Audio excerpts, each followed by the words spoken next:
Hello and welcome back to my channel. Make sure you like and subscribe to my channel. Let's begin. Serena, Dawn, May, Iris, and Misty were all watching the sunset on the beach, enjoying the last moments of their summer vacation. May, dressed in a red and black biker suit with a red bandana featuring a Pokeball symbol, playfully buried her cold feet in the warm sand. Sunset by the beach. What a great way to end our summer vacation, she remarked. Yeah, Iris replied softly, her long purple hair flowing in the breeze. She wore a beige long-sleeved shirt with pink accents, a pink skirt tied with a bow, and white leggings. Serena nodded in agreement, wishing this moment would last forever. The thought of returning to school loomed over her. She had chestnut-colored hair pulled back into a fluffy ponytail and wore a black sleeveless shirt with a white collar, a high-waisted red skirt, and black tights. Her blue eyes sparkled as she took in the scene. Dawn, however, was asleep on a blanket, indifferent to the sunset. She wore a black and pink short dress, a pokewatch, and a white beanie adorned with a pink Pokeball symbol. Misty admired the water Pokémon swimming in the ocean, which shimmered gold under the sunset. She wore a yellow sleeveless shirt and jean shorts, her orange hair pulled to the side in a ponytail. Dawn stirred awake and asked, "What time is it?" "Not sure," May replied, glancing at Dawn's watch. "You're the one with the watch." Dawn laughed, realizing the time. "Oh no. It's almost 6:30. I need to go, guys. Bye." She waved as she hurried home, aware that she could easily get lost if night fell. "Yeah, she's right. I think we all need to go," May said, standing up and shaking the sand off her feet. "Yeah," Iris agreed, saying her goodbyes as she left. Soon, everyone departed except for Serena. The sun continued to set, resembling an egg on a frying pan. She sighed, dreading the return to school. "I wish there was a little bit more excitement in my life," she thought as she spotted the first star in the night sky. After a moment, Serena headed home. The next day, Serena's mom called from downstairs, "Serena. It's time to wake up." Serena pulled the covers over her head, trying to block out the noise. Suddenly, something hit her head, causing her to tumble out of bed. She found a fletchling perched nearby, looking amused. "Serena, it's time for school," her mom called again. Groaning, Serena thought about how being a sophomore had to be better than being a freshman. Eventually, she got ready for school, wearing the same outfit as the day before. She rushed downstairs, grabbed her backpack, and dashed out the door, waving goodbye to her mother. As she walked down the street, admiring the blue sky dotted with clouds, she heard fast footsteps behind her. Turning around, she was bumped into by a boy named Gary, a classmate. He wore a black short-sleeved shirt and purple pants, with brown hair and black eyes. "Are you okay?" he asked, helping her up. "Yeah. Why were you running?" Serena inquired. "There's a new student, an old friend of mine, and I wanted to greet him." "Who's your friend?" Serena asked curiously. "It's a secret," Gary replied before running off. Serena felt a sting on her elbow and noticed she was bleeding. "Great," she muttered, shrugging it off as she continued walking. When she arrived at school, she spotted May immediately. "Hey, May." "Oh, hey, Serena. Did you hear we're getting a new student?" "Yeah, Gary already told me." "Did he say who it was?" "No, but he says he's a pretty strong battler." "Really? Gary's never called someone strong." "I know, right? He must be really impressive for Gary to say that." Just then, Gary shouted, "Hey, you're finally here," to someone at the front gate. He ran over and greeted the newcomer, Ashy Boy. "Gary. How many times have I told you not to call me that?" a voice replied, a hint of annoyance in his tone. The boy wore a blue jacket with white outlines, a black undershirt, jeans, and a red hat with a Pokeball symbol. A Pikachu perched on his shoulder. "Oh, lighten up, Ashy Boy," Gary said, patting him on the back. They exchanged smiles and performed a secret handshake, clearly excited to see each other again. "Long time no see, Gary," the boy said, grinning. Though Gramps was worried about Ash after a while, Gary tried to change the subject. "Why don't you introduce me to your friends?" he suggested. "Oh right. Everybody, this is Ash Ketchum." "Ash, everyone," Gary said. Misty, Tracy, Brock, May, Iris, Dawn, Clement, Sawyer, and Sylvan all greeted Ash in a cheerful chorus. "Hello," Ash replied with a smile, rubbing his finger under his nose. Serena stood there, staring at Ash, thinking to herself, "I swear I've seen him before." "Well, I think I should get going," Ash said after a moment. "I'll come with you to show you around," Gary offered. "Yeah, that would be awesome," Ash agreed. The two of them left the group of friends. Once they were a reasonable distance away, Gary asked, "So what happened to you?" Ash looked around cautiously. "Now's not the time for that," he said, grabbing his sides. "Why won't you tell me?" Gary pressed. "Just drop it, please, Gary," Ash replied, looking down at his feet, clearly bothered by something. Meanwhile, a purple-haired boy in a black and purple jacket watched them from a distance. "Humph," Gary said he was strong. "He looks pathetic," he remarked. "I couldn't agree more, Paul," said a blonde-haired boy in an orange jacket. The two boys leaned against a pine tree, observing Ash. Gary turned to Ash, who was still looking down. "What happened to you, Ash?" he wondered silently. They walked in silence until they reached the school entrance. "The principal's office is over this way," Gary said, pointing down a hallway bustling with students ready for their first day. "Oh, Ash is going to be so surprised to see who the principal is," Gary thought with a grin. Ash was too busy taking in the high ceilings and shiny red lockers to notice. "This way," Gary said as they approached a room with black double doors. When he opened them, they found a round receptionist desk with a woman working on her computer. She had brown hair pulled back with a headband. Gary led Ash through the door to the right. Ash felt nervous about what Gary was up to. As he entered, he was startled to see a familiar face. "Ah! Professor Oak!" Ash exclaimed upon recognizing the aged man with white hair and a friendly demeanor. "Quiet, boy," Professor Oak hushed him. "Sorry," Ash said, scratching the back of his head. So this is what Gary was so excited about, he thought, glancing back at Gary, who was trying hard not to laugh. "Anyways, how was your journey back in Kanto?" Professor Oak asked, unaware that Gary had already asked him. I don't want to talk about it," Ash replied, looking away, his hat casting a shadow over his eyes. The professor, knowing Ash well, decided to drop the subject for now. "Well, welcome to your new school, Ash," he said, picking up a piece of paper from his desk. "This will be your schedule," Oak said, handing it to Ash. "Thanks, Professor Oak." Ash replied, glancing at the paper just as the school bell rang. "Well, that means it's time for you two to leave," Professor Oak said, ushering them out of his office. Before closing the door, he added, "Ash, meet me here at lunch, please." Ash nodded and ran back to Gary. "So what's your first class?" he asked eagerly. Gary took a look at the schedule. "Oh man, you're lucky. You have battling first," he said, a hint of envy in his voice. "Awesome!" Ash exclaimed, excitement bubbling over. "Let me take you to the field, that's where the battle class is held," Gary said, picking up the pace as Ash seemed ready to sprint there. "But don't you need to get to your own class?" Ash asked. "Don't worry, my class is that way anyway. If I'm late, Pops will excuse it," Gary reassured him.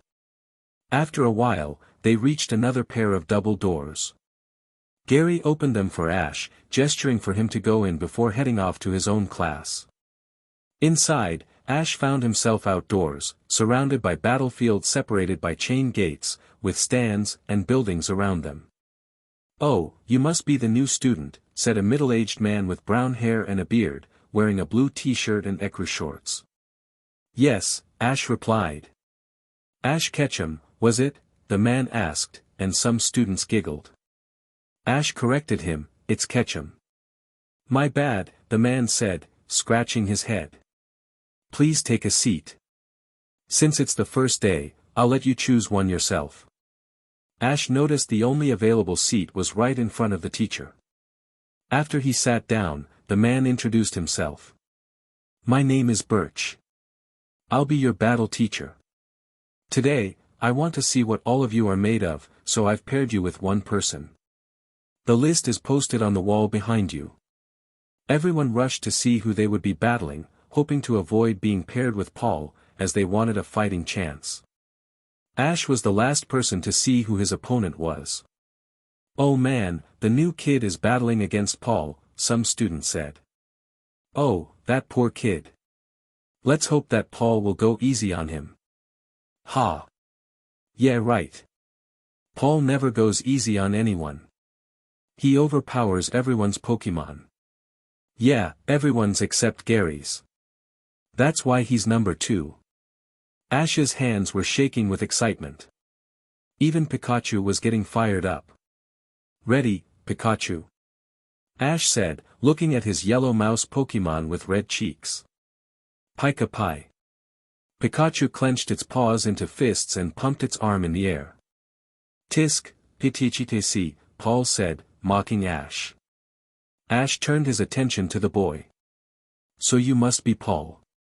I'm Ash. Ash held out his hand for a handshake, but Paul slapped it away. I don't shake hands with losers. Ash stared at Paul in confusion as he walked away. Just ignore him, said a boy's voice from behind Ash. The boy had green hair, a purple jacket, a black long-sleeved shirt, green pants, and green eyes. The name's Drew, he said, holding a rose that he had pulled out of nowhere. Ash stared at the rose, dumbfounded. Ash began. Don't let Paul bother you, he's like that to anyone new. Okay. By the way, Paul is the second strongest trainer in the whole school. Drew ran his fingers through his hair. So if you can beat him, then you will be the new number 2. Drew held up 2 fingers. What's with this guy? Ash thought. No pressure though. Don't worry about me, I just want to see how strong he is. Oh, he's really strong. Really? Anyway, it seems that everyone has a rank. So what's yours? Me. I'm number 7. Drew said confidently. Wow. You're so high up in the ranks. Ash said, his eyes sparkling. Since Ash's battle was the last one, he had waited for a long time. It was 3 minutes before they had to switch classes, so he was getting worried that he wouldn't get to battle. Then the second-to-last battle ended. Pikachu, are you ready? Pika. It nodded its head. Ash's heart was pounding, but he wasn't nervous at all. He was excited. Ash hadn't battled since the incident. This will be a one-on-one battle. Trainers, please send out your Pokémon, said Professor Birch, standing in the referee box. Pikachu, I choose you. Man, Professor Birch really wanted to end this last battle quickly. Yeah, pairing the new kid with Paul. You would think that he would be easy on him since he is new and paired him up with someone of a lower rank. Yeah. Oh, 2 more minutes until the bell rings, said a couple of students in the stands. TSK. Let's end this quickly. Ursaring, stand by for battle. Paul said, throwing a Pokeball and releasing a bear-like Pokémon with a yellow ring on its stomach. The crowd was no longer paying attention, they all knew that Ursaring was one of Paul's strongest Pokémon, and even Gary had a hard time beating it. Battle begin, yelled Professor Birch. Ursaring, hammer arm. The bear-like Pokémon charged at the little Pikachu, its arm turning white. Pikachu, use iron tail. Pikachu blocked the hammer with its glowing tail. The crowd seemed to grow quieter. Paul appeared surprised that Pikachu knew an iron-type move. Use Thunder Punch and Ice Punch until you get a hit. Paul commanded. Pikachu, dodge them with quick attack. Pikachu started running side to side, sometimes back. There were a few close calls, and Ursaring almost hit Pikachu. Keep going, Pikachu. Then Ash noticed that Ursaring was getting slower. Pikachu, use Electro Ball. Pikachu collected electricity in its tail and formed it into a ball. Right before Ursaring was about to throw another punch, Pikachu launched the ball straight at the bear Pokémon. Ursaring was hit by the Electro Ball and was sent back. Its breathing was becoming heavy. Pikachu, Thunderbolt. The Thunderbolt shot straight at Ursaring. Ursaring was hit once more but was still standing. Ursaring, Hyper Beam. The Pokémon gathered energy in its mouth and sent it flying at Pikachu. Pikachu, dodge. The whole battlefield glowed, and when it died down, Ash shouted, Pikachu. Iron Tail, and follow it up with Electro Ball. What?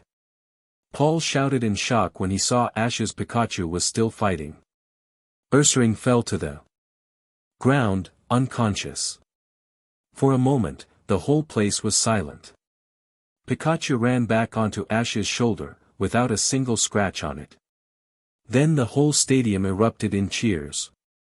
Go new kid, they shouted. Ash hadn't realized that the bell had rung, and the other class was watching along with his own. Ursaring is unable to battle. Which means Ash is the winner. And the new number 2.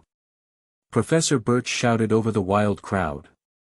Paul had his head down when he returned Ursaring, shoved his hands in his pockets, and walked away. Great battle, Paul. Paul growled at Ash and kept walking. Ashy boy. You won. Gary said, running from the stands. It seems that I have, Ash said, grabbing his hat, closing his eyes, and smiling. To be continued. Chapter 4. Ash sat in horror as he watched his home burn to the ground, the flames consuming everything he held dear, including his mother. He felt a deep sense of guilt wash over him. If he had just kept his nose out of trouble, she might still be alive. Tears streamed down his face, mingling with the ash that surrounded him. You brought this upon yourself, a cold voice interrupted his thoughts. Ash didn't need to turn around to know it was Giovanni, standing beside him and watching the fire. The night was quiet and cold, the flames casting an eerie glow. Team Rocket had taken everything from him, his Pokémon and the only family he had left. Well, almost everything. Pikachu had managed to escape, but Ash was still trapped. He slammed his fist into the ground, realizing the truth in Giovanni's words. His own actions had sealed his mother's fate. Ash woke up in a cold sweat, the same haunting dream replaying in his mind. Pikachu looked up at him with concern. I'm okay, Ash assured his friend as he got out of bed. He remembered he needed to tell Professor Oak everything, though he wasn't sure he could bear to share his pain with anyone else. A knock at the door pulled him from his thoughts. Rushing to answer, he found Gary standing there. Oh hey, Gary, Ash greeted, trying to keep his tone light. Sup, Ashy boy, Gary said as he pushed past Ash into the house. Hey. You can't just barge in. Ash protested, but Gary was already surveying the messy interior. Your house is a mess, Gary remarked, noting the dust and cobwebs. Ash felt a pang of embarrassment. He didn't have the resources to clean up. And so empty. Where is everything? Gary asked, noticing the lack of furniture. Gary, please get out, Ash said, trying to remain polite. Ash, where's Delia? Gary pressed. She's back in Kanto. Bull. Gramps told me she was missing. So where is she? Ash was taken aback by Gary's sudden intensity. Gary, please get out, Ash repeated, this time with less patience. No can do, Ashy boy. I want to help you. As I said yesterday, there's nothing you can do. Gramps also mentioned your Pokémon are missing. I have a feeling it somehow involves Team Rocket. Gary. Get out. So it does. Get out. Now. Why do you keep dodging the subject? Get out. Ash, it's time you told me what happened back in Kanto. Get out. Gary's frustration grew with each refusal. Ash, stop keeping problems to yourself. People worry about you and want to help. Get. Oh you, Gary interrupted Ash by slapping him across the face. Ash stood in shock, holding his stinging cheek. What am I doing? Why am I keeping everything inside? He thought in the silence that followed. Gary, what was that for? Ash exclaimed. There we go. Back to your normal self. Now will you tell me what happened back in Kanto? After a moment of contemplation, Ash replied, I was planning on telling Professor Oak today. If you want to hear it, I'll be there after school. Okay. I guess I can wait a little longer. Well then, I'm off to school. Gary headed for the door. See ya, Ashy boy, he called, saluting Ash before leaving. Serena woke up early that morning, finally gathering the courage to ask the new kid where she had seen him before. She had a hunch but wanted to confirm. Well, someone's up early, her mother remarked in surprise as Serena came down the stairs ready for school. Yeah, I wanted to get to school early today, Serena replied, grabbing her backpack. Why? Her mother raised an eyebrow. Just because, Serena laughed as she walked out the door. As she stepped outside, she spotted Gary exiting an old, run-down house. Was that his? She wondered. Gary noticed her and jogged over. Hey, Serena. Hey, Gary. Was that your house you just walked out of? No. Then whose is it? A friend's. Gary seemed to have a lot of friends, she thought. Do I know this friend? Gary nodded. Serena assumed it was Ash's house, so she decided not to pry further.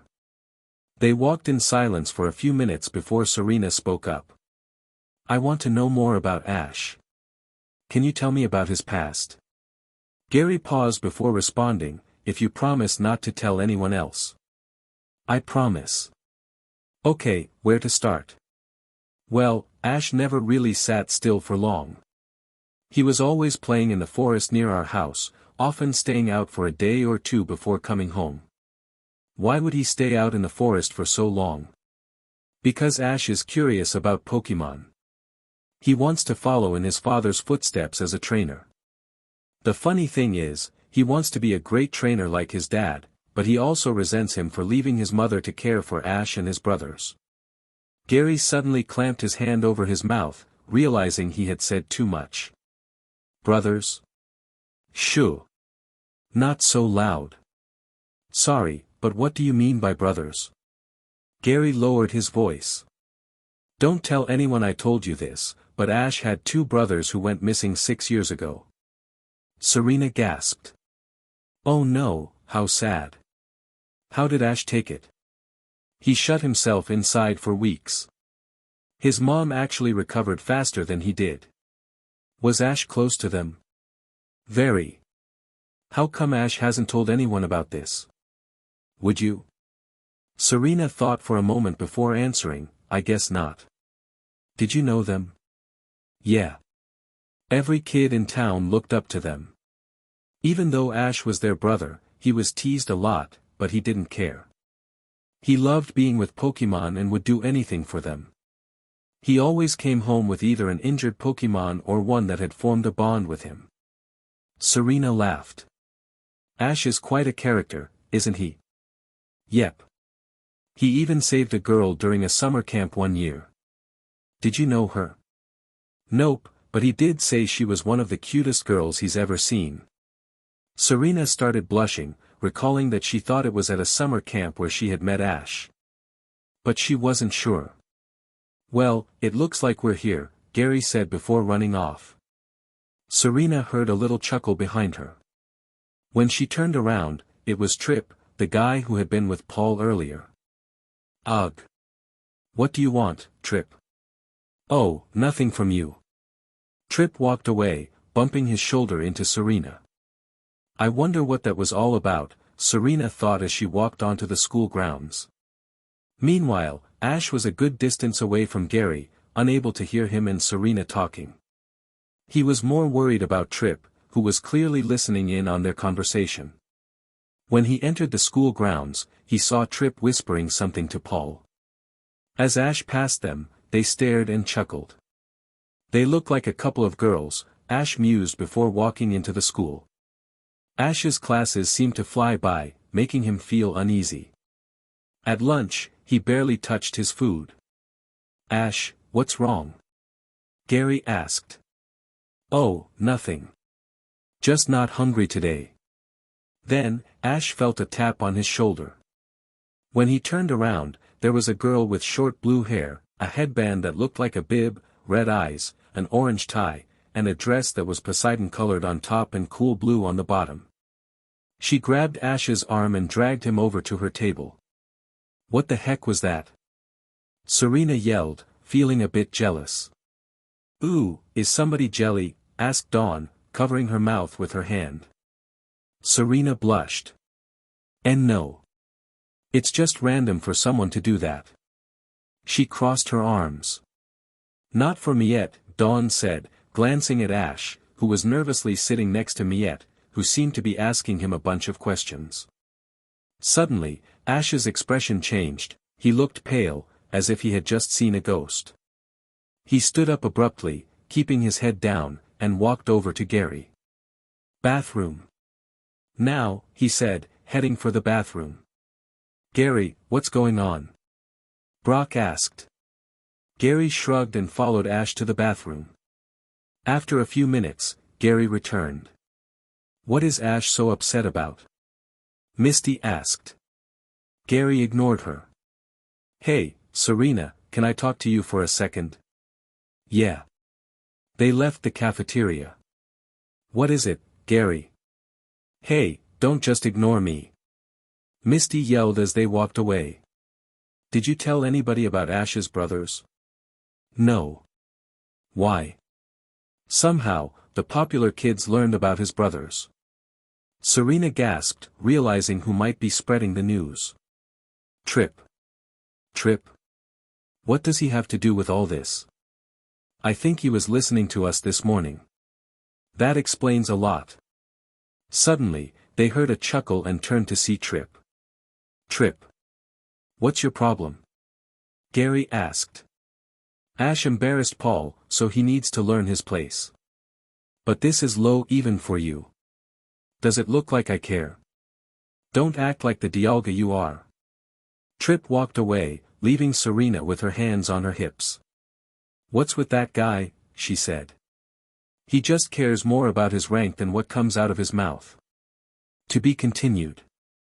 Ash's classes seemed to fly by, and finally, it was lunch. He entered the cafeteria, hoping to grab something to eat. Ash, what are you doing? Aren't you supposed to be at Gramps' office? Gary lectured.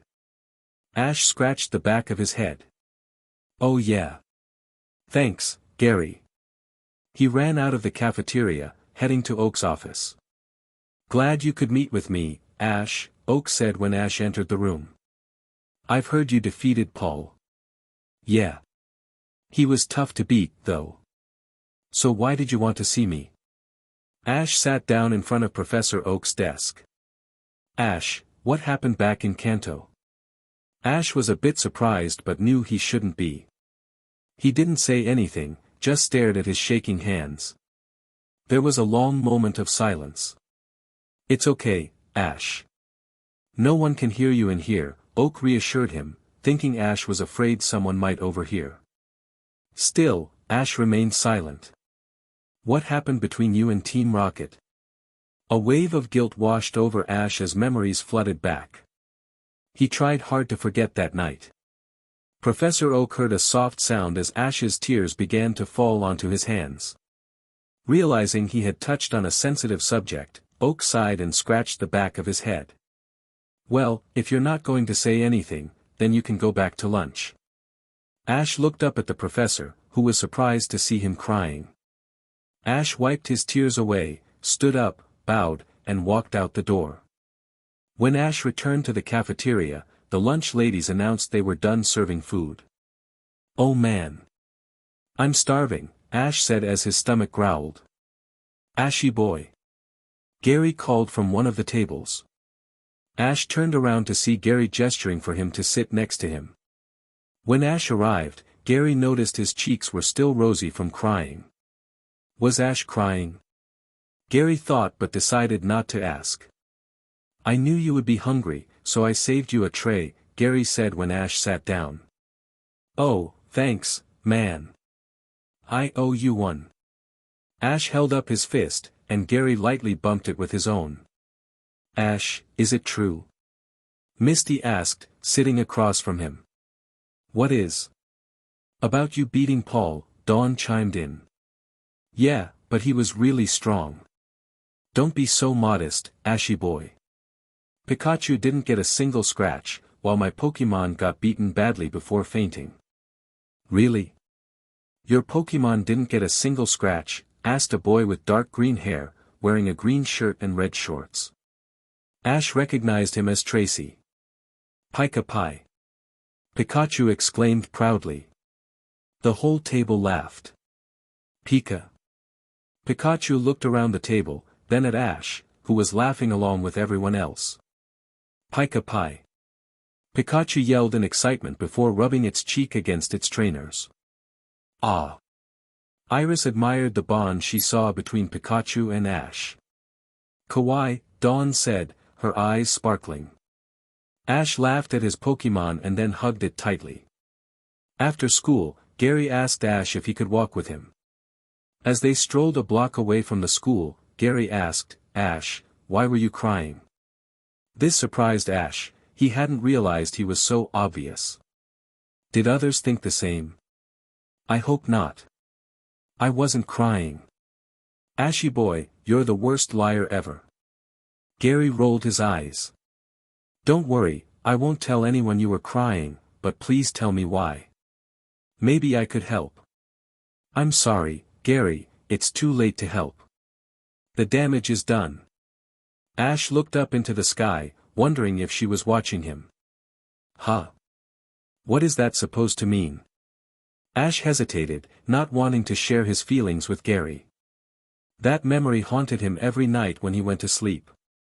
Every time he thought about it, he would relive it, and it would torment him. "Hey dude, are you alright?" "Huh?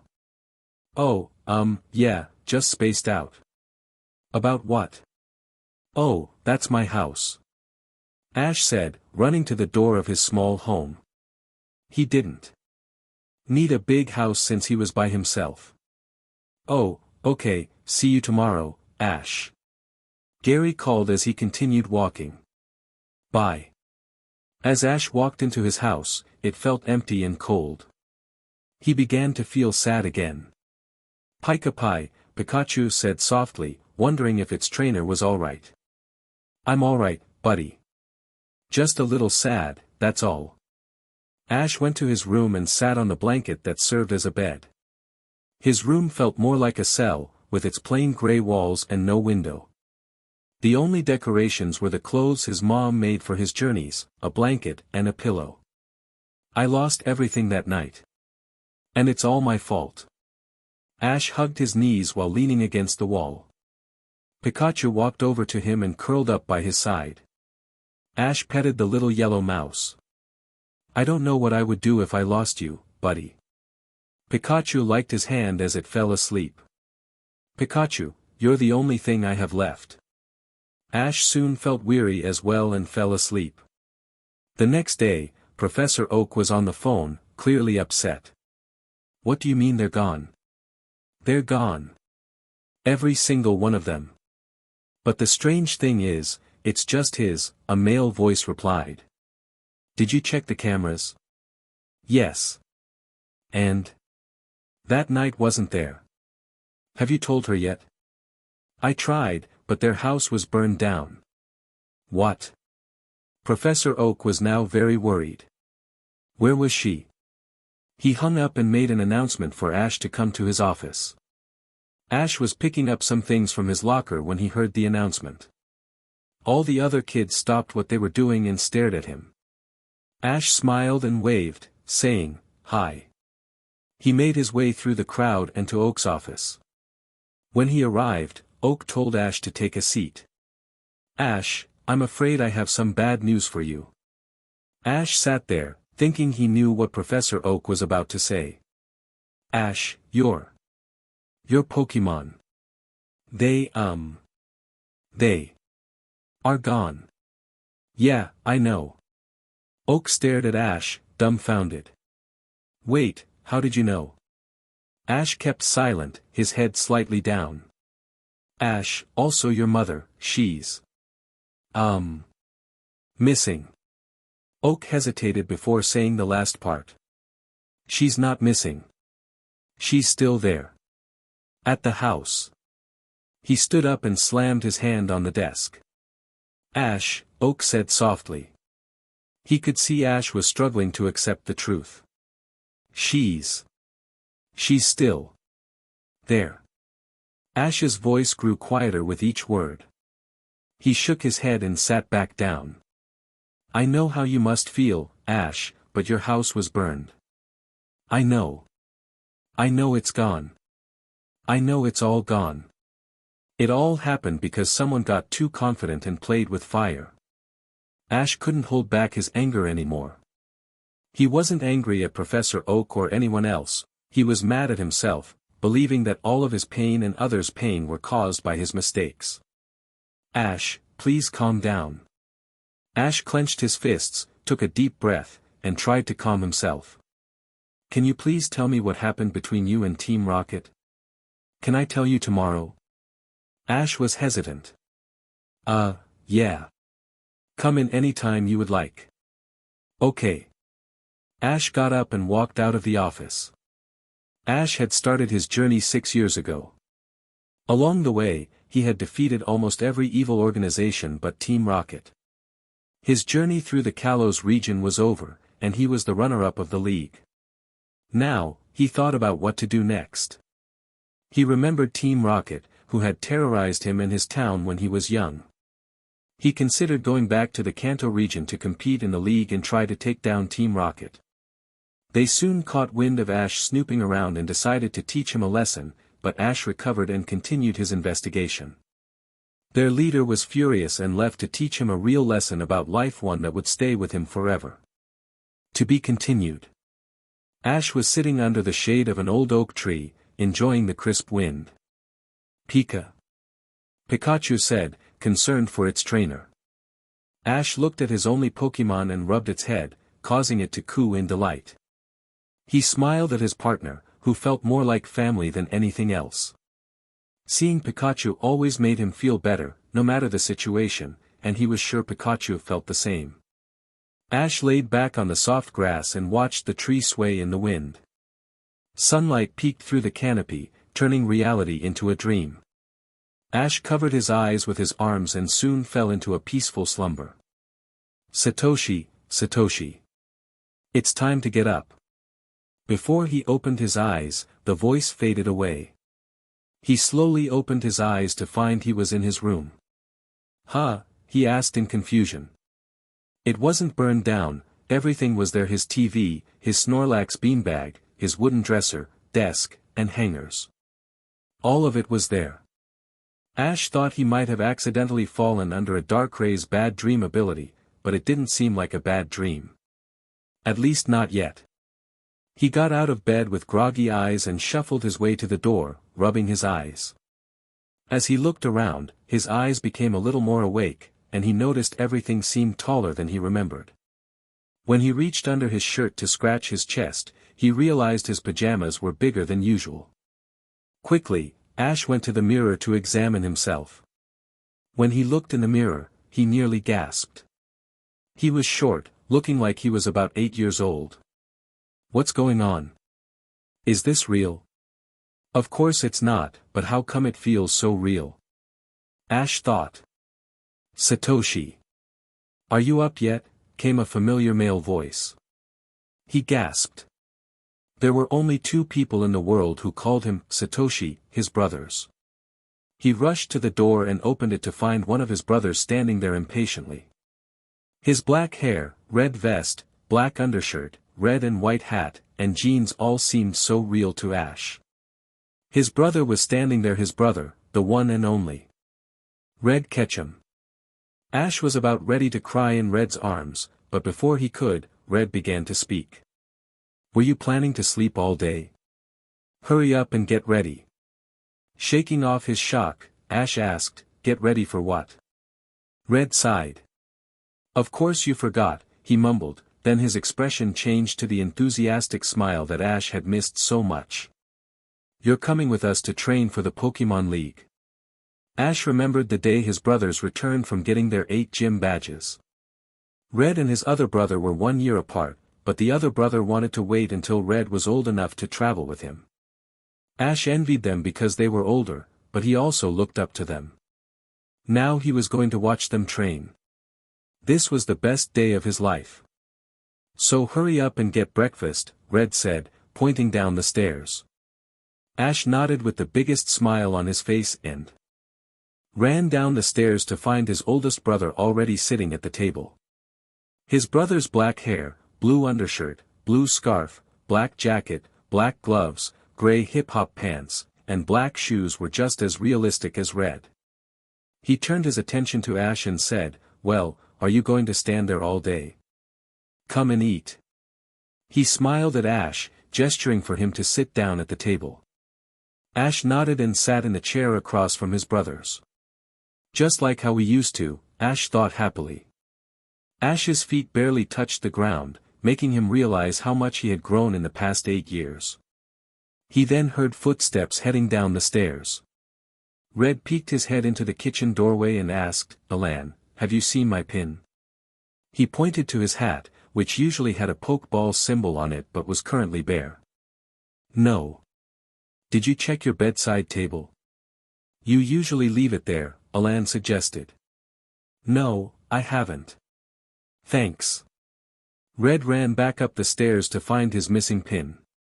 Alan turned his attention toward Ash, who was about to take a bite of his chocolate chip pancakes that were set out for him. "Are you excited?" "Emicham." Ash nodded happily while placing the syrup-filled pancake back on the plate. Alan smiled at Ash and turned his attention toward one of the Pokeball he held in his hands. After a while, Ash finished his pancakes and realized that everyone was there except his mom. Where's Mom?" Ash asked. "She's working at the restaurant," Red said in a duh voice. After Ash got dressed, he ran back downstairs to find Red and Alan waiting for him. "Ready to go?" Alan asked. Ash checked to see if he had the backpack that Red packed for him. "I think so." "Well then, let's go. No time to waste," Red said before walking out the door. Alan ran after him, and then Ash sprinted after them. Ash struggled to keep up with them. They were so much taller, and they had also been traveling for a year now, so it made sense. They walked into the forest that surrounded their hometown and continued walking. It had been an hour since they left, and Ash began to wonder if Red and Alan knew where they were going. Finally, they reached a clearing and stopped. "Are you sure it's here?" Red asked. "Yeah," Alan reassured Red. "Then I guess he's late." "So like him?" "Who?" Ash asked. "You'll see," Red said with a big smile on his face. They waited for about half an hour until Ash heard footsteps coming their way. He perked up to find someone emerging from the dark forest. Ash saw a boy with black hair, a white and black hat facing backward with yellow goggles, gold eyes, a red sweatshirt with white pockets and collar, yellow shorts with black stripes, and holding a fishing rod. Finally, Red complained. "Sorry," the boy said, noticing Ash. "Is that your brother?" "Yep," Red said, shutting his eyes and smiling as he gestured toward Ash. "Oh man, he looks just like you, Red," the boy said in amazement. Red walked up to Ash and said, "Ash, this is Gold." He's a friend of mine that Alan and I met during our travels. Ash bowed to Gold, who felt a little embarrassed. And no need to bow, he said. So should we get to training? Gold asked determinedly. Yeah. Red and Alan said in sync. To be continued. Let's get training. Gold yelled with determination. Yeah, shouted the two brothers, Alan and Red, in unison. Ash sat at the trunk of a tree, waiting for his brothers and their friends to begin their training. Satoshi, what do you think you're doing? Alan teased. You're going to help us. Here. Alan threw a pokeball at Ash. Something's wrong. I don't remember this, Ash thought as he scrambled to catch the pokeball. Once he had a firm grip, Ash threw it into the air. Mid-flight, the pokeball opened, releasing a male unpheasant. An unpheasant. I thought they were only native to Unova. How did you get this? Ash exclaimed with excitement. At the time, unpheasant was one of his favorite bird Pokémon, so of course, he was thrilled. I have a friend in Unova that loaned it to me, Alan said happily. The unpheasant landed in front of Ash and picked at its wing. Ash slowly walked over to the Pokémon and reached to touch it. He hesitated for a moment, but the unpheasant cooed, reassuring him it was okay. Just as he was about to pet it, Alan and Red yelled in unison, "Ash, look out." Ash turned to see a bright orange light coming straight toward him. He was knocked against a tree, the impact leaving him disoriented. Looking up, he saw Alan and Red being pulled back by Team Rocket. Gold, with a sinister smile, kept his head down, hiding his eyes. Gold, what are you doing? Red yelled, struggling against the grip of a Team Rocket grunt. Ash felt dizzy and weak, trying to comprehend the situation. Gold!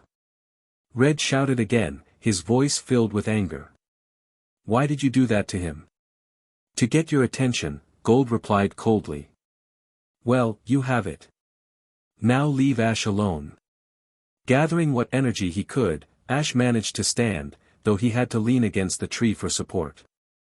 The attack had taken a toll on him. Gold approached, looking Ash in the eye.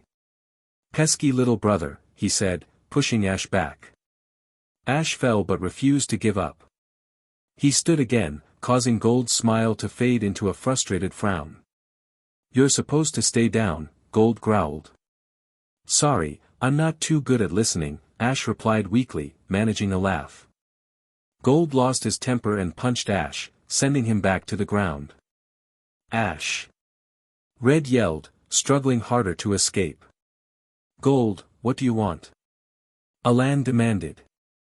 Gold turned to them, stating, I know how powerful you two can be together, and Team Rocket wants that power. He walked over to Ash, who was barely conscious, and lifted him by the collar. It would be a shame if you refused to come with us. I think your little brother here might have to face some consequences. Gold then stomped on Ash's arm, and Ash's vision blurred as he lost consciousness.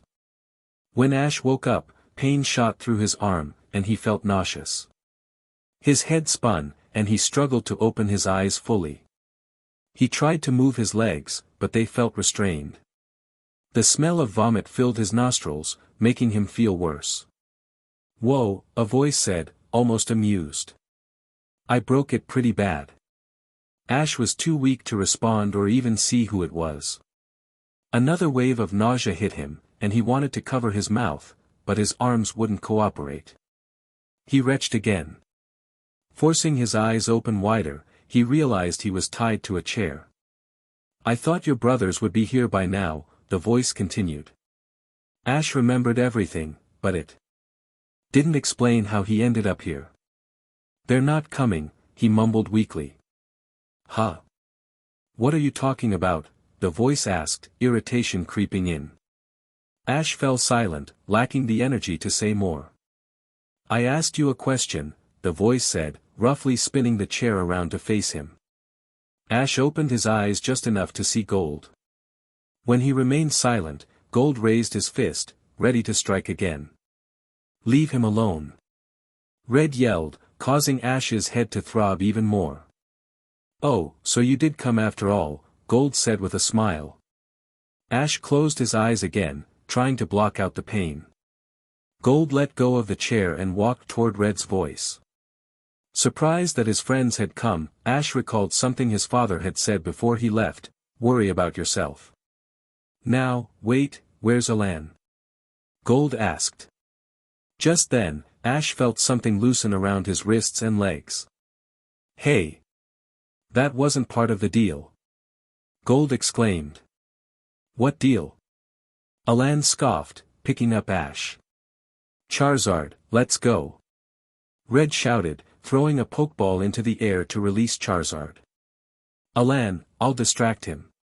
You get Ash out of here." Red positioned himself for battle. "No one is going anywhere," Gold declared, throwing 6 Pokeballs into the air. "Hey, the Pokemon rules say only one at a time." Alan protested, wincing as Ash's headache worsened. "Tyranitar, use Dark Pulse."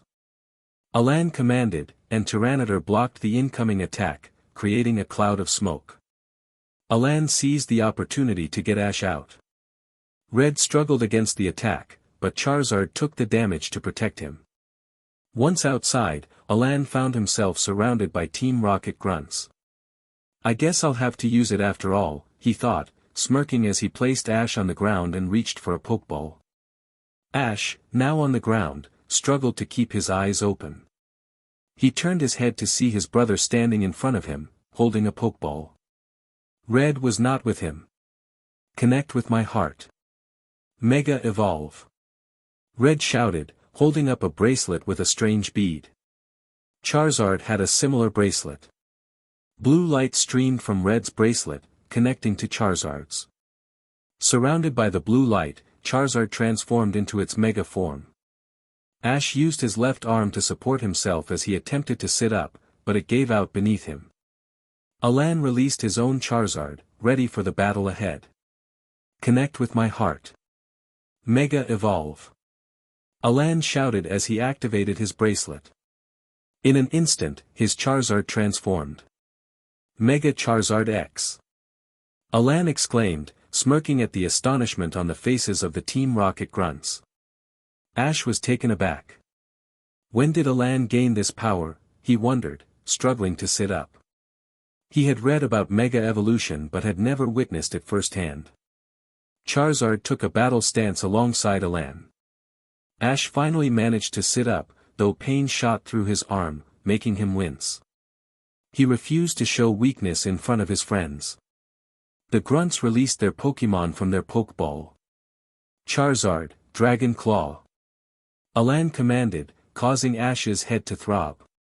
Without thinking, Ash clutched his head with his right arm, intensifying the pain. He fought the urge to be sick. Charizard's Dragon Claw knocked out most of the opposing Pokemon effortlessly. "Too easy," Alan muttered, sensing something was off. His thoughts were interrupted by a Zubat's screech. "Charizard, Flame Thrower!"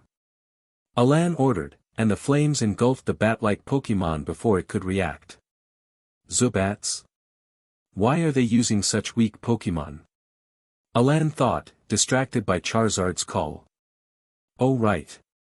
Charizard, use Flamethrower again." The flames dispatched the remaining Pokemon before they could respond. "What's happening?" Ash shared Alan's confusion. Everything felt too simple. Suddenly, an explosion erupted from where Red was located. "Red!" Alan shouted, while Ash thought, "Charizard, stay here and protect Ash." Charizard nodded before reverting to its previous form. "Wait, Alan." Ash wanted to call out. "Alan!" Ash yelled as he sat up, panting and pale. He looked around, realizing he was in a completely different place. "Ahem," he heard from behind him. Turning, he saw Gary and Serena sitting nearby. Understanding dawned on Ash. He had been dreaming, but now he was back in reality. He placed his head in his palm. "It was just a dream," he murmured. Ash. Who are Red and Alan?" Serena asked, her concern evident. Ash was taken aback and glanced at Gary, who wore an "oh" expression. "What are you talking about?" was all he could manage. "You were mumbling their names in your sleep," she said, her eyes growing more worried. Ash blushed, realizing he had been talking in his sleep. Pikachu approached and rubbed against his arm. He picked up his partner and scratched its head, eliciting a delighted coo. "How long was I asleep?" Ash asked, trying to avoid Serena's question. "It's the end of the school day," Gary replied, attempting to help. "Hey, wait. I asked you a question," Serena exclaimed, causing Ash to flinch. She noticed his reaction, and both she and Gary were surprised. Ash was still recovering from his dream. "Let's get you home," Gary said, standing and offering his hand to help Ash up. Ash accepted it, while Serena still seemed a bit upset that he wouldn't answer her question, though her curiosity about his dream was growing. "Never give up until the end," Serena mumbled to herself. Ash overheard and turned to her. "What did you say?" he asked. I just said, never give up until the end," she stammered, feeling nervous. Gary looked on, puzzled. "Serena?" he asked. "Could you be the same girl I met 8 years ago?" To be continued. "Serena?" Ash asked. "Are you that girl I met all those years ago?" Serena looked at him in shock while Gary began to piece things together. Serena slowly nodded, mentally kicking herself for not asking first. Ash's eyes lit up, and a huge smile spread across his face. "Serena. I can't believe it's actually you," he exclaimed, picking her up and spinning her around. "Ah! Ash, you can stop that." Serena laughed. "Oh, sorry." Ash set a dizzy Serena back down. "I'm just so excited to see you again." He scratched the back of his head. "Oh yeah. You guys met at Gramps' summer camp, right?" Gary interjected. Ash and Serena nodded in unison. "Speaking of Gramps, he's a bit upset that you missed your classes and wants to talk to you tomorrow," Gary added. Ash gulped and nodded.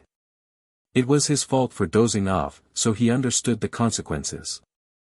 As they walked home together, Gary and Serena chatted while Ash pondered his dream. What could it mean, he thought, rubbing his right arm. The pain felt so real, but was it just a dream? "Ash," a distant voice called, pulling him from his thoughts.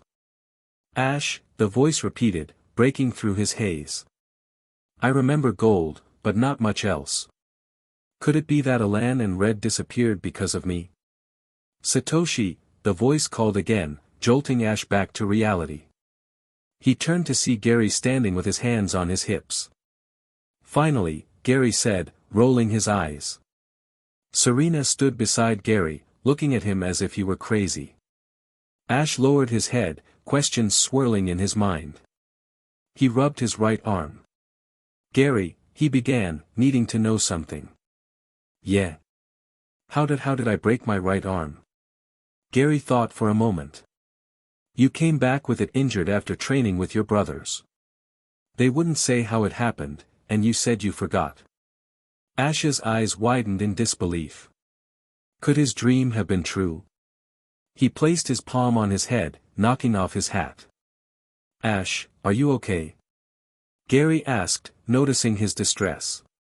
Tears filled Ash's eyes, blurring his vision. He feared he might have been the reason his brothers had disappeared. If that were true, then he would never be able to forgive himself. "Ash, are you okay?" Serena asked, concern etched on her face. Ash slowly began walking backward, shaking his head in disbelief. "It was all my fault," he mumbled. "What do you mean?" "Ash, come on, get a grip." "What's wrong?" Gary said, stepping closer. "Ash?" Serena began to walk toward him. Without thinking, Ash sprinted away from Gary and Serena. "Wait, Ash," they yelled together. As he ran, tears streamed down his cheeks. His brother's disappearance weighed heavily on him, He felt responsible for their sacrifice to save him from the one who had harmed their family. The ground beneath him changed from concrete to grass, but he didn't care where he would end up. He just wanted to find his brothers, wherever they were. Meanwhile, Gary and Serena exchanged worried glances. "Why did Ash run off like that?" Serena asked. "I bet it had something to do with that dream," Gary suggested. "Should we go after him?" "No. Ash just needs some fresh air. That's all." Serena nodded, though she felt the urge to chase after him. "Oh yeah, Gary." "Yeah. Why did you call Ash Satoshi?" Gary looked down, hesitating before answering. "Because his brothers would call him that." He felt a pang of disappointment for using the nickname. Serena's heart ached for Ash. She couldn't imagine the pain he was feeling without siblings of her own to relate to. The rest of their walk was silent, with only the sounds of nature filling the air. They reached Serena's house first and waved goodbye before parting ways. Later that night, Serena lay awake, trying to piece together everything that had happened. Ash's past still had gaps, and she marveled at how he could remain so cheerful despite his tragic experiences. She recalled Gary mentioning Ash's brother calling him Satoshi and smiled. It was such a beautiful name that suited him perfectly. Meanwhile, Ash sat against a tree, hugging his knees and feeling overwhelmed. He repeated "idiot" in his head, feeling the weight of his mother's death and his brother's absence. Pikachu looked up at his trainer and gently patted his foot, but Ash brushed him away. Pikachu, frustrated, let out a spark of electricity, startling Ash. "What the heck was that for?" Ash exclaimed, sitting up quickly. Pikachu scolded him, and Ash stared blankly at his Pokémon before pulling him into a hug. "You're right, Pikachu. I've been acting like a child." The next morning, Serena rushed out the door, realizing she had overslept. "Bye, Mom," she shouted as she dashed outside. Ash was already at school, heading toward Oak's office to face the consequences of skipping class. As he walked through the halls, whispers followed him, and he kept his head low to avoid eye contact. Upon entering the office, he saw someone with longer hair who looked like Gary. "Oh, Ash. Take a seat," the figure said, turning to reveal green eyes. "Green?" Ash asked in shock. Green was Gary's older brother and a friend of Alan and Red. "Long time no see, Satoshi," Green smiled. Ash returned the smile, though confusion clouded his expression. "Why are you here?" "I thought you were traveling."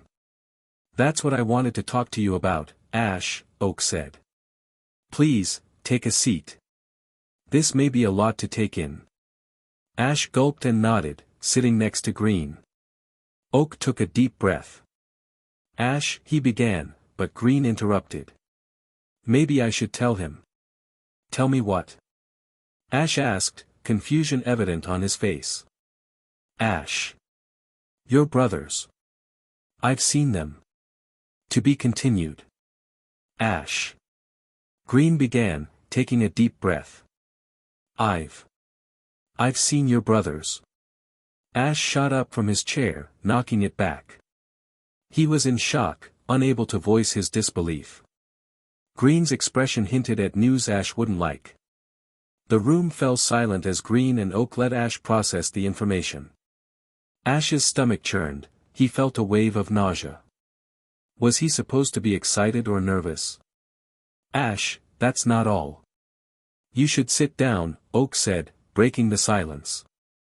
Hesitantly, Ash picked up his chair and sat down, taking a deep breath to calm himself. He had countless questions swirling in his mind, but he couldn't find his voice. Green fidgeted with his hands, looking anxious to continue. Butterflies danced in his stomach as he thought about how Ash might react. Even Oak appeared nervous and somber, staring at his hands folded neatly on the desk. Ash studied the two, sensing their unease. They seemed to be hiding something more. Even Pikachu looked puzzled. What's wrong?" Ash managed to ask.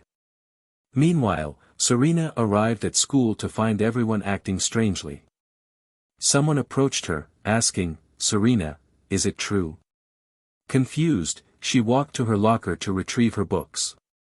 Just as she reached for her textbook, her locker door slammed shut. She barely pulled her fingers away in time. Flinching at the thought of the pain, she turned to see Miette with a mischievous grin. "What do you want?" Serena asked, rolling her eyes and crossing her arms. "My friends were wondering if that thing about Ash is true." "What are you talking about?" Serena demanded, opening her locker. Miette leaned closer, whispering, "You know, about his brothers going missing." Serena felt a jolt of shock. That explained the strange behavior of her classmates. She felt a wave of sympathy for Ash and stood silent for a moment. "So is it true?" Miette pressed. Serena hesitated. How could she respond? Everyone seemed to know, but if she confirmed it, she worried about how others and Ash would react. Quickly, she grabbed her books and headed to class. "Hey, Serena. You can't just walk away." Miette called after her. Serena quickened her pace, hoping no one else would ask her about it. Gary walked toward Oak's office, feeling guilty as everyone bombarded him with questions about Ash's brothers. If he hadn't told Serena, the news might not have spread. He couldn't imagine how Ash was feeling right now. As he searched for Ash in the halls, he remembered he needed to go to Oak's office too. When he arrived, he paused at the door, hearing Green's voice inside. "Ash," he began. Gary pressed his ear against the door. "Your brothers." His heart raced. They've joined Team Rocket," Green said quickly. Gary's eyes widened, and he froze, the weight of the revelation settling in. Ash struggled to process Green's words. His lungs felt tight, and the room spun around him. Gasping for air, he felt tears welling up. The only thought in his mind was to run. He burst through the door, knocking someone down in his haste, not caring who it was. He just needed to escape. Pikachu tumbled off his shoulder, trying to keep up. As Ash dashed through the halls, he collided with students, finally bursting out of the school gates, unaware that someone was following him. Serena had just been bumped into when she recognized Ash.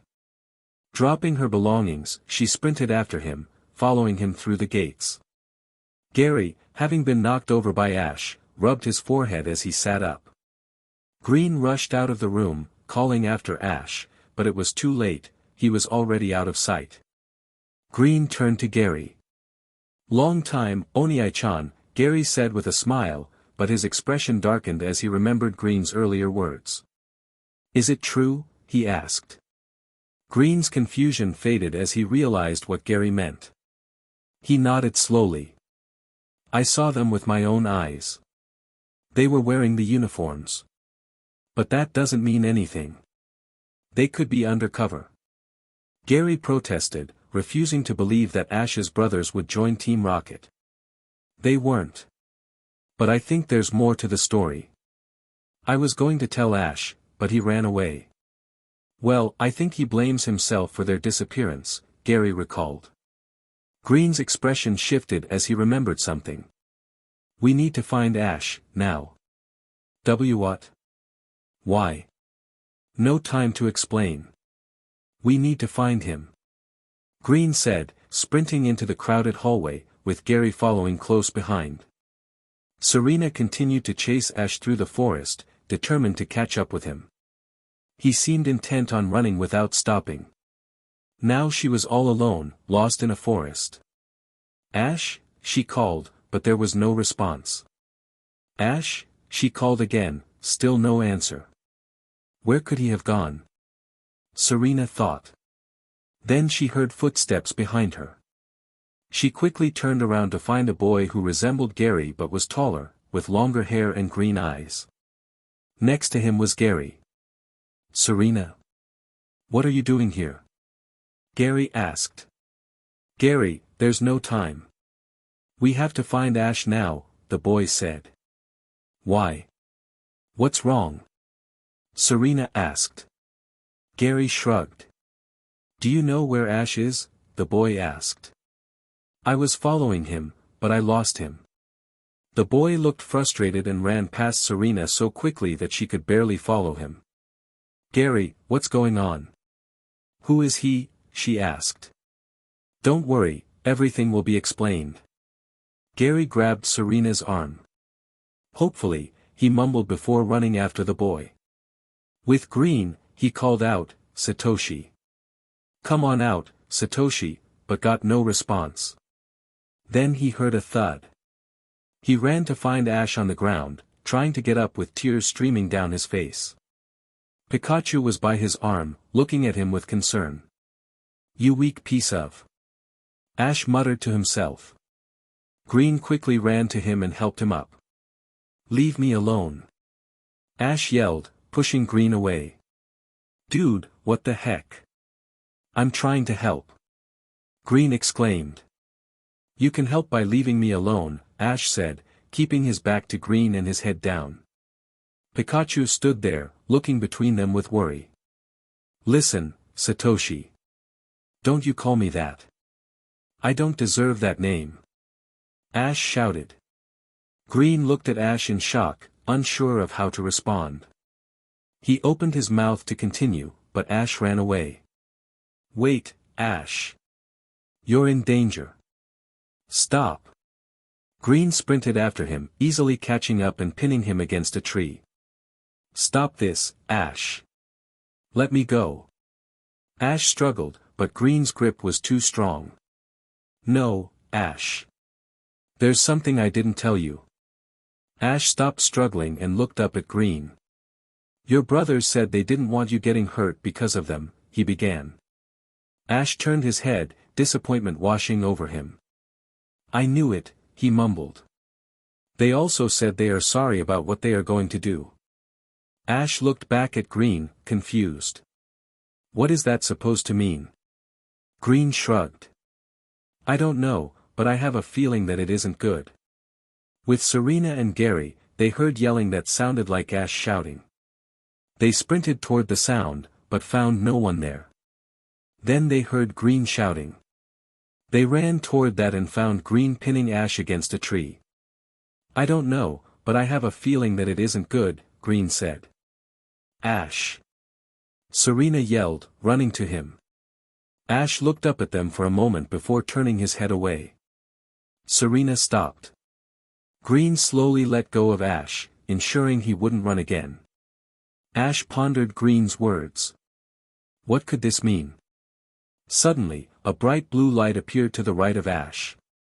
He froze, whispering to himself, Mega Evolution, as the blue light approached him. To be continued. The blue light was headed straight toward Ash. Without thinking, Green pushed Ash out of the way just in time. Ash's eyes widened, and he didn't move. Green was about to get up but winced in pain. The blue light swept over Green, causing him to cry out. Green! Gary yelled. Ash! Serena shouted. A roar came from the area where the blue light had been. Serena and Gary looked to find two Charizards that had Mega evolved into Charizard X. Gary's eyes widened in shock. Serena looked at the two Charizards in confusion.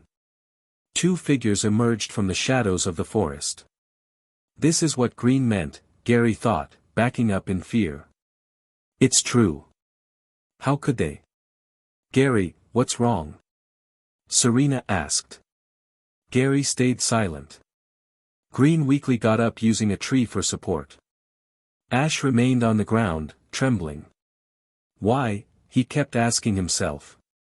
Ash, get up, Green commanded, holding out his hand. Ash snapped out of his daze and grabbed Green's hand. Determined, Ash faced the two figures. Serena looked into his eyes and felt a rush of admiration. This was the Ash she remembered. The two figures turned their heads toward Ash simultaneously. Ash stood before them, unafraid, while Pikachu crackled with electricity. One figure was taller than the other, standing outside the two Charizards. Then a third figure, much taller than the others, stepped forward, revealing himself. Serena saw Ash's eyes widen in fear, and his legs began to shake. She was confused about why he was scared of the man. Gary felt weak in the knees. He couldn't believe he was here. Green seemed unfazed but mouthed, "Giovanni. What are you doing here?" Ash managed to stammer. "Long time no see." "Satoshi," Giovanni said with an evil grin. Anger surged within Ash, transforming his fear into rage. "Don't you dare use that name." Ash screamed, charging at Giovanni. Giovanni stood there, smirking, as the taller figure whispered something. The Charizard on the right charged at Ash, using its Shadow Claw. The Charizard was too fast for Ash to dodge, and he was struck. The Shadow Claw left marks across his face, chest, and stomach. Ash fell to the ground, gasping. "Ash!" Gary, Green, and Serena yelled in unison.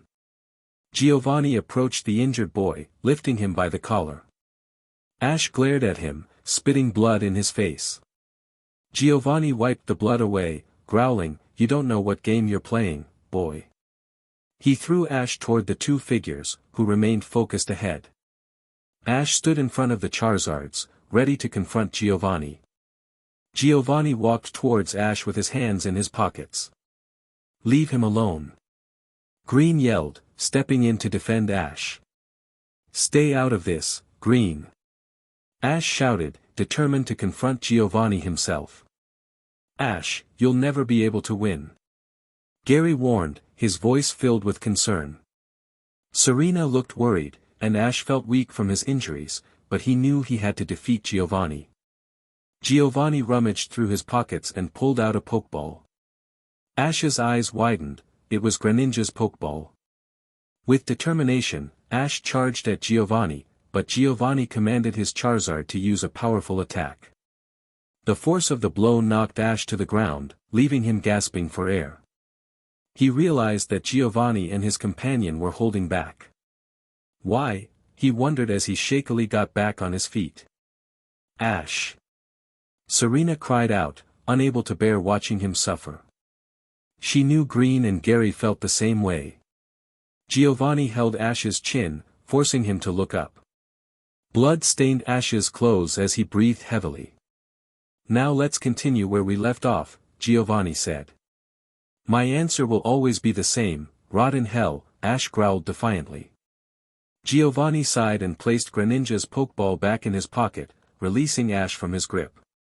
"Scratch," Giovanni commanded, and his Charizard lunged at Ash again. Ash let out a pained cry as he fell to the ground. "That's it. Braixen, let's go." Serena shouted, throwing one of her Pokeballs into the air. "No, Serena, don't." Ash protested weakly. A fox-like Pokémon emerged, ready for battle.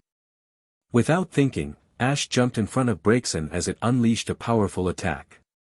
He lost consciousness before hitting the ground. Though the attack wasn't as strong as the previous one, it still caused significant damage. "Ash!" Serena cried, tears in her eyes as she rushed towards him. But the Charizards blocked her path with a fiery attack. Giovanni rubbed the back of his head, acknowledging the unexpected turn of events. He began to approach Ash when Pikachu jumped in front of him, ready to defend his friend. "Oh, I almost forgot about you," Giovanni said, but he raised a finger to stop his companions from attacking. "I'll take care of this one." He threw another Pokeball into the air. "Persian, let's go." The cat-like Pokémon emerged, ready for battle. Green, determined to help, sent out his Alakazam. "Use Psychic." Alakazam lifted Ash off the ground and brought him closer to Green. As Green caught Ash, the two figures whispered to each other, and their Charizards prepared to move.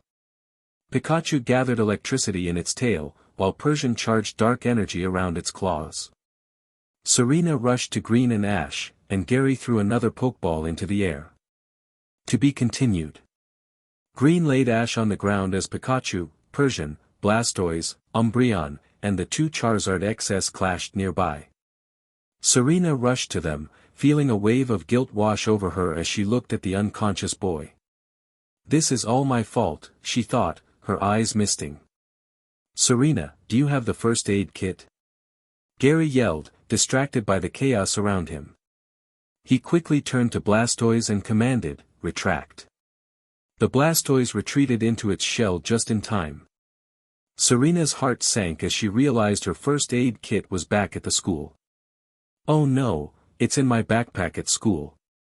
Run back to the school and get help, Green panted, kneeling down and wincing in pain. No one can go but you right now. Please, do it for Ash. Determined, Serena nodded and clenched her fist close to her chest before darting off toward the school, unnoticed.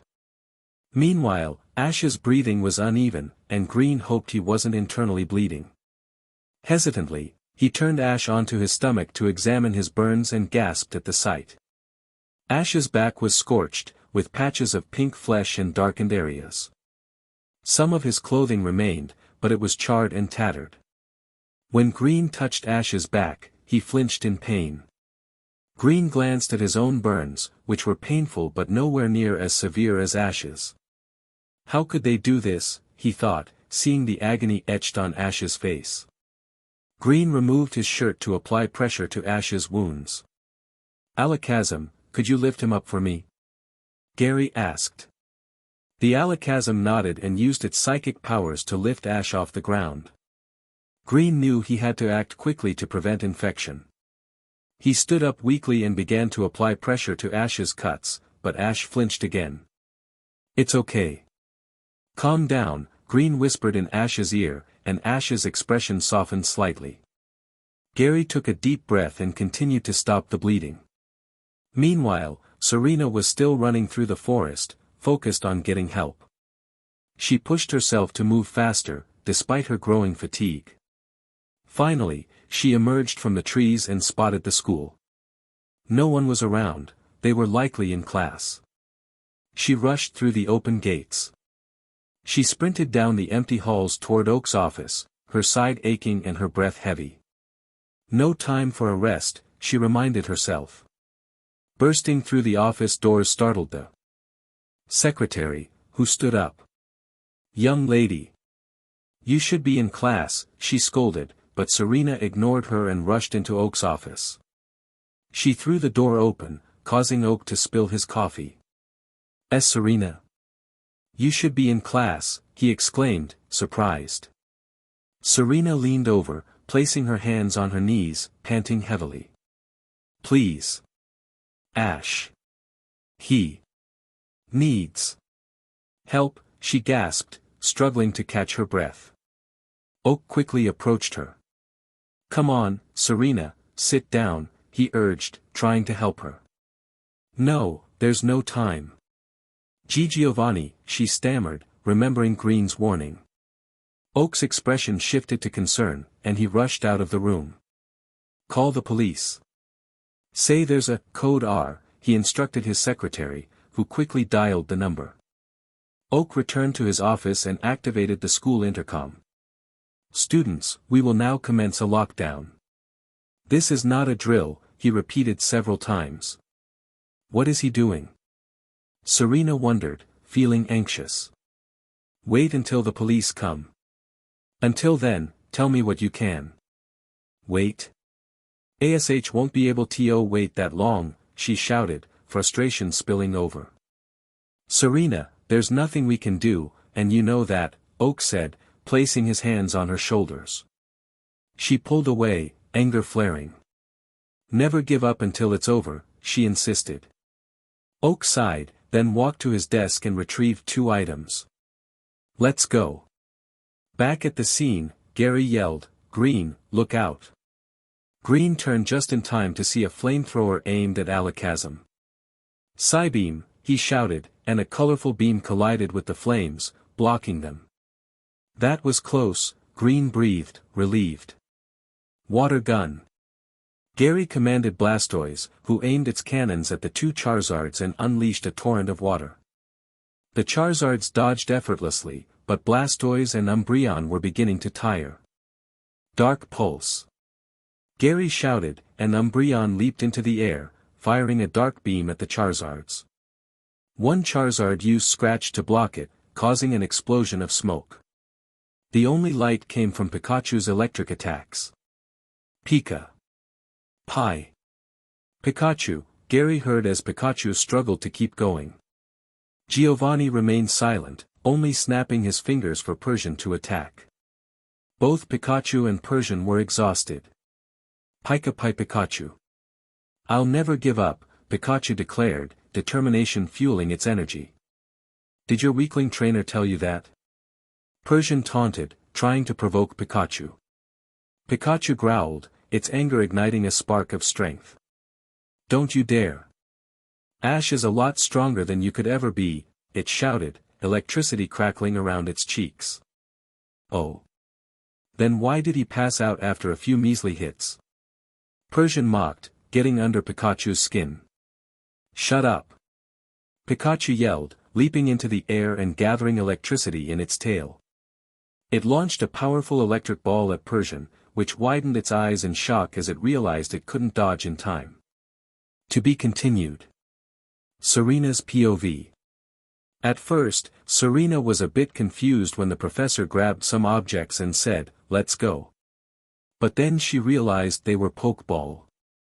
With determination, she nodded, her hand trembling close to her racing heart. Before they could leave the professor's office, she remembered her backpack. "Professor, I need to stop by my locker," she said. He nodded, seemingly understanding her need without question. She quickly turned and ran down the hallway, her nerves getting the better of her as she glanced over her shoulder, expecting to see Professor Oak behind her. Upon reaching her locker at the end of the hallway, she hurriedly entered the passcode, feeling the lock click open. She flung the door open, grabbed her backpack, and tossed the padlock inside. Without waiting for the professor, she dashed toward the school's entrance. The hallways were eerily quiet, the silence sending chills down her spine. Only the sound of their footsteps echoed in the empty space. Once outside, the fresh air eased her nerves slightly, but the memory of Ash's cries replayed in her mind, causing her heart to ache. Tears began to roll down her cheek as she realized how deeply she cared for him. Before long, they were in the forest. "Where to, Serena?" Professor Oak asked. Everything looked familiar, and she remembered the path to where Ash was. "This way," she said, pointing down a trail. Oak nodded, and they began to run.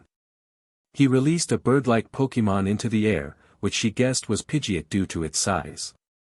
"Pidgeot, fly ahead and locate my grandsons," he instructed. The Pokémon nodded and quickly disappeared from sight. After a short while, Pidgeot returned and led them to Ash. "Don't worry, Ash. I'm coming. Just hang in there a little longer," she thought as they continued on their way. To be continued. Ash's POV. Ash reached out his hand, mentally pleading for Alan to return. Fear gripped him as he struggled to understand why anyone would want to harm him and his brothers. He felt disoriented and confused, unsure of how he ended up in this situation. No matter how hard he tried, he couldn't speak, his body felt unresponsive. Tears filled his eyes as his vision blurred. "I just want to go home," he thought, feeling helpless. Suddenly, he heard the sounds of Charizard battling nearby. He had thought Alan had defeated everyone, but it seemed there was still a threat lurking. He strained to turn his head toward the commotion, finally catching a glimpse of a strange man in a long black coat and a fedora.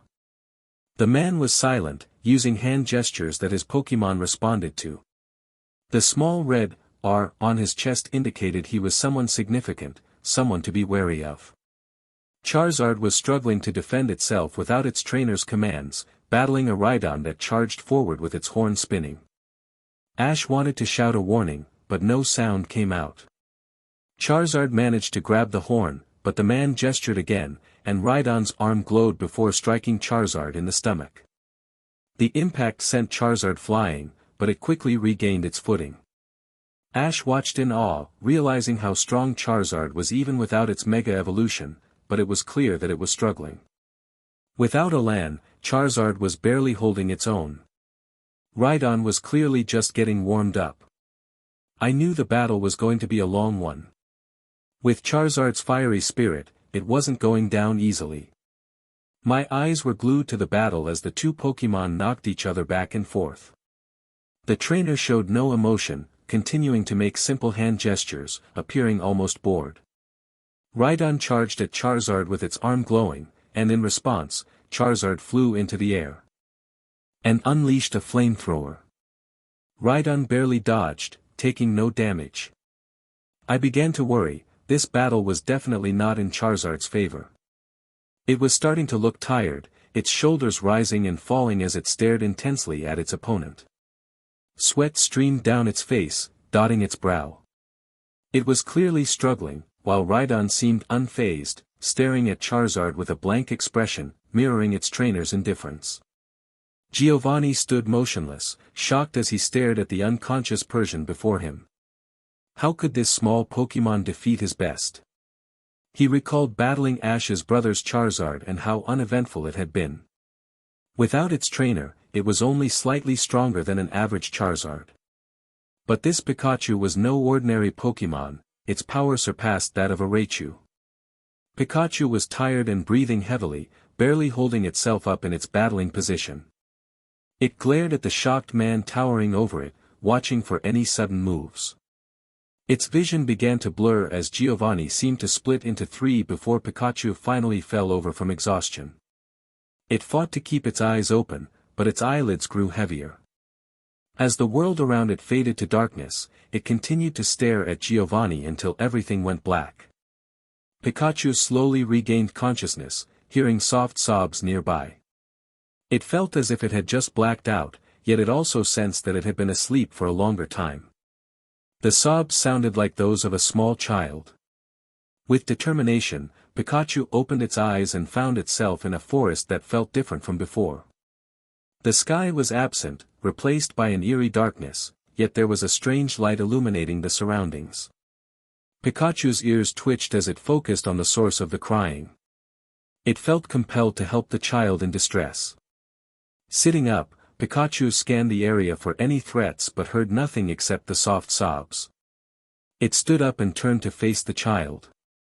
The boy had wild black hair and appeared to be around 6 years old. He sat with his back to Pikachu, using his arms to wipe away his tears. He wore a sleeveless orange and yellow shirt, denim shorts, and was barefoot. Pikachu felt a strange familiarity with the boy but couldn't place why. Cautiously, it approached, but accidentally stepped on a twig, causing it to snap loudly. The boy turned around, tears still streaming down his face, revealing terrified amber eyes and unusual birthmarks beneath them. In that moment, Pikachu recognized him. It was Ash. "I heard something over here," a voice called from nearby. Ash quickly scrambled to his feet, still crying, and dashed deeper into the forest, with Pikachu following closely behind. The sound of footsteps echoed around them, but they didn't seem to be pursuing. Ash's movements were swift and practiced, as if he had done this many times before. Eventually, they reached another clearing where the sounds faded. Ash slowed down and sat on the ground, resuming his soft sobs. Pikachu stepped in front of him to get his attention. When Ash didn't respond, Pikachu attempted to speak. "Hi." Ash quickly covered Pikachu's mouth, whispering, "Shoo. They'll find us." Pikachu tilted its head in confusion, noticing the dirt and grime on Ash's face, with clear streaks where tears had flowed. After a moment of silence, Ash removed his hand and listened intently for any signs of danger. When nothing was heard, Pikachu tugged gently at Ash's shirt, which was also dirty. Ash looked at Pikachu with curiosity, but fear quickly returned, and more tears rolled down his cheeks. "He's beginning to remember me again." Ash spoke slowly, his voice barely above a whisper. Everything about him seemed subdued, as if he was hiding from something that could discover him if he made too much noise. Pikachu tilted its head, still puzzled by Ash's words. "He Moved on. Without me. Ash continued, pausing to catch his breath through his tears. But he's beginning to remember. He'll help me again. A small, hopeful smile appeared on his face, though it was tinged with sadness. Maybe he'll help me leave. Pikachu felt a sense of unease. Something about Ash felt off. His quiet demeanor and the way he spoke were unlike the Ash it knew. He left me alone. All alone. Ash's voice grew more distressed. Pikachu took a few steps back, sensing that something was wrong. Ash noticed and his smile faded. You're going to leave too? Ash asked, tears streaming faster down his face. All alone. Please. Don't leave me all alone. His sobs grew louder, and he ran his fingers through his hair, shaking his head in despair. The tears fell rapidly, hitting the ground softly. Please don't leave me, he suddenly screamed, causing Pikachu to stumble back in shock. In that moment, everything went black for Pikachu. To be continued. Thank you. Chapter end. Ash's eyes felt heavy, refusing to open. He was unsure how long he had been asleep, but it felt too long. His back burned, and his stomach ached. What had he gotten himself into this time? He tried to recall the events leading up to his slumber, remembering only waking up under a tree with Serena and Gary beside him. A strange dream lingered in his mind, but part of him sensed it was more than just a dream. He attempted to open his eyes again, but the pain coursing through his body was overwhelming, pulling him back into a deeper sleep. A voice echoed in his mind, telling him it wasn't time to wake up. Serena sat anxiously by the hospital bedside, her heart heavy with worry. It had been 2 days since Ash had fallen unconscious, and she desperately wished for him to wake up. Tears threatened to spill as she whispered to herself, "This is all my fault." In the corner of the small hospital room, Gary stood silently, his expression betraying the fear he felt inside. He leaned against the wall, trying to appear calm, but inside he was anything but. He caught a glimpse of Serena mumbling something, but the words were lost to him. The room was silent except for the soft sound of Ash's breathing. Each time the silence stretched, their hearts would skip a beat until they heard him breathe again. Gary's thoughts drifted to Ash's vulnerable form lying on the bed, and his anger began to rise, tightening his fists. A knock on the door broke the stillness. Gary shifted his weight and turned to see who had entered. The sight of the boy brought a mix of emotions, sadness and anger, but the worry etched on the boy's face softened Gary's expression. Dark circles under his light blue eyes indicated he hadn't slept in days. Serena instinctively stood protectively, but relaxed when she recognized him. No words were exchanged, but they both understood why he was there to see Ash. Serena quietly walked past him and left him alone with Gary and Ash.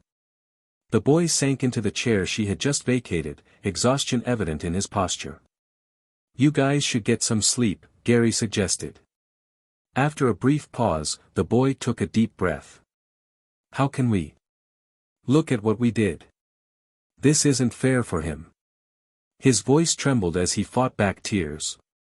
"You didn't do this to him. Giovanni did.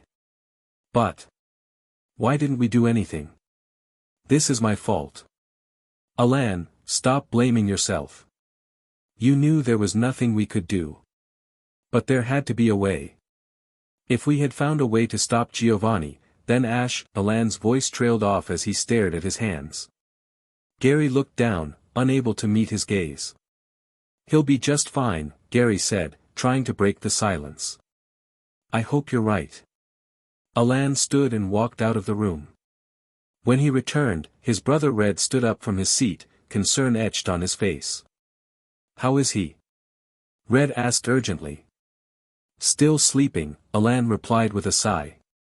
Red's expression darkened as he slowly sat back down. I don't think we need to worry. Ash is strong. He'll wake up, Serena chimed in, forcing a smile. Alan sat in one of the waiting chairs, avoiding eye contact with her. Red remained silent, a look of shock crossing his features. Don't you have faith in him? Serena challenged, causing both boys to lift their heads. Of course we do, Red said, standing up.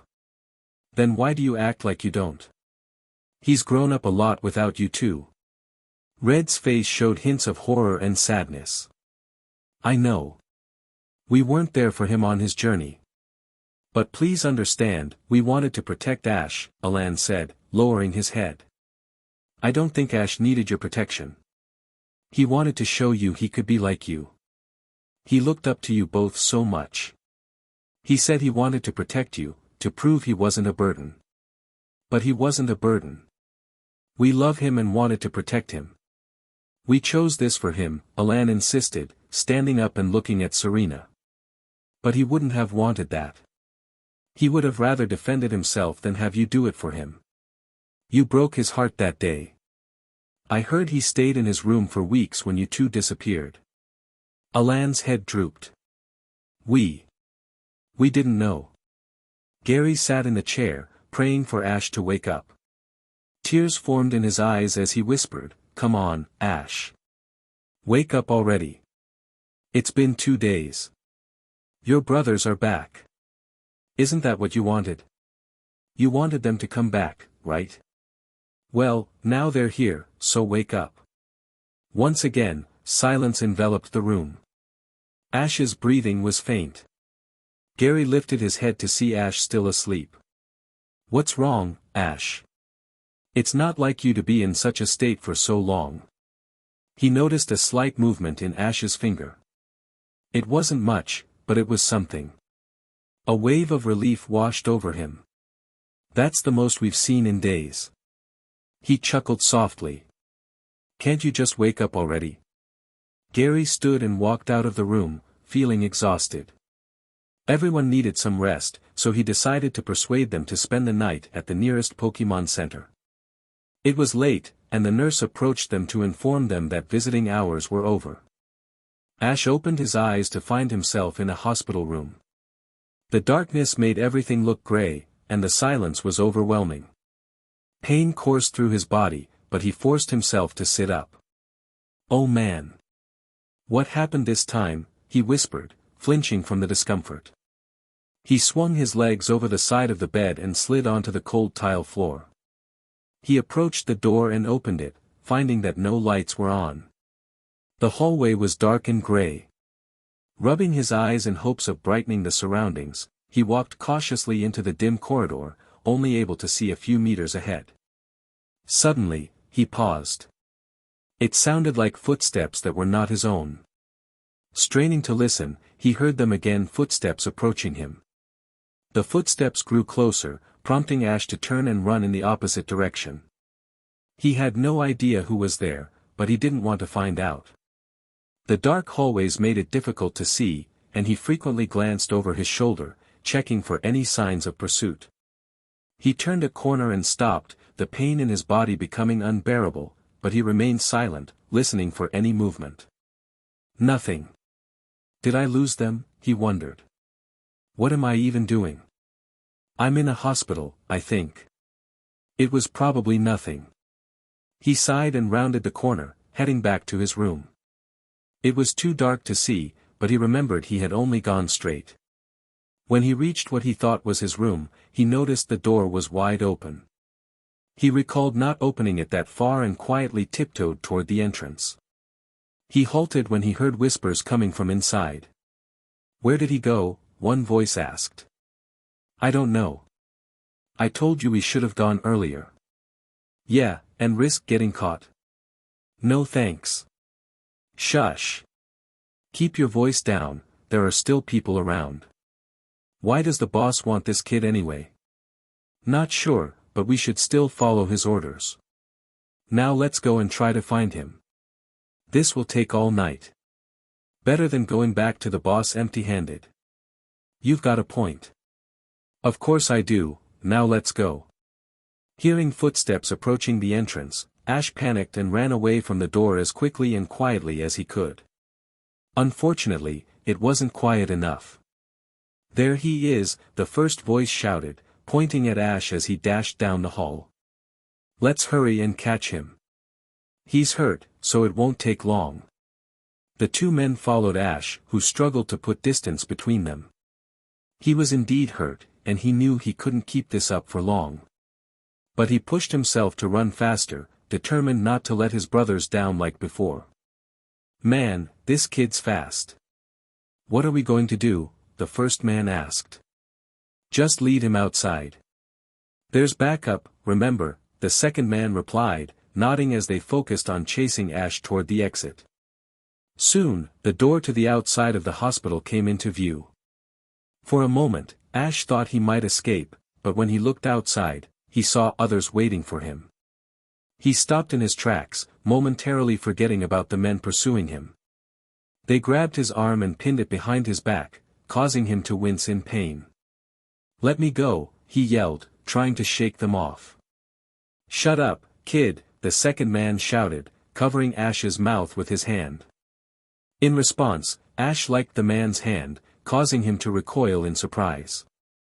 Did you just lick my hand? He exclaimed, but Ash had already dashed deeper into the hospital.